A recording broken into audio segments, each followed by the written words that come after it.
चैत्र नवरात्र की हार्दिक शुभकामनाएं। प्रस्तुत है एक देवी गीत।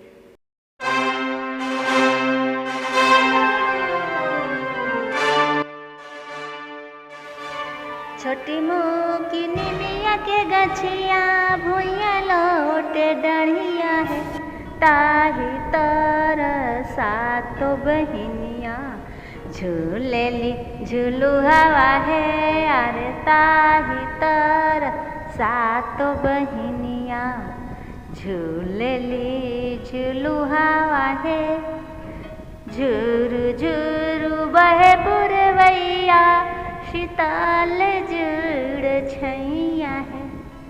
झुरु झुरु बहे पुरवैया शीतल जुड़ छैया है।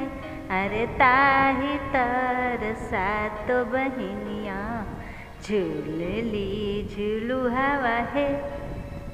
अरे ताही तर सातो बहिनिया झूलेली झूलू हवा है। सिंचेली निमिया के गछिया मालिन मलोरिया है। अरे नीत उठी निमिया गछिया सिंचेली मालिन बिटिया है। सिंचेली निमिया के गछिया मालिन मलहोरिया है। अरे नीत उठी निमिया गछिया सिंचेली मालिन बिटिया है। अरे नीत उठी निमिया गछिया सिंचेली मालिन बिटिया है। जुगे जुगे बाढ़ो मालिन तोहरो ए हवात है। झूली झूली सातो बहिनिया दिहली आशीर्वाद है। जुगे जुगे बाढ़ो ए मालिन तोहरो औलाद है। झूली झूली सातो बहिनिया दिहली आशीर्वाद है।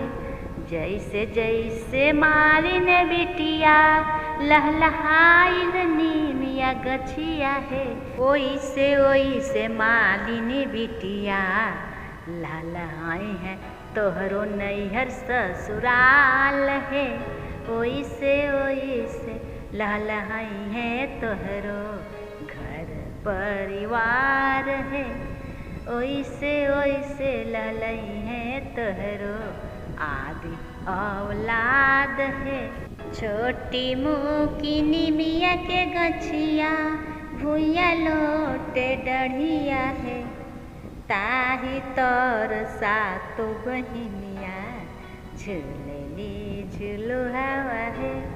अरे ताही तर सातो बहिनिया झूलेली झूलू हवा है।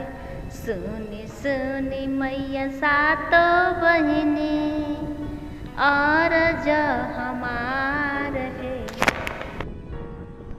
सुनी सुनी मैया सातो बहिनी और जो हमार है।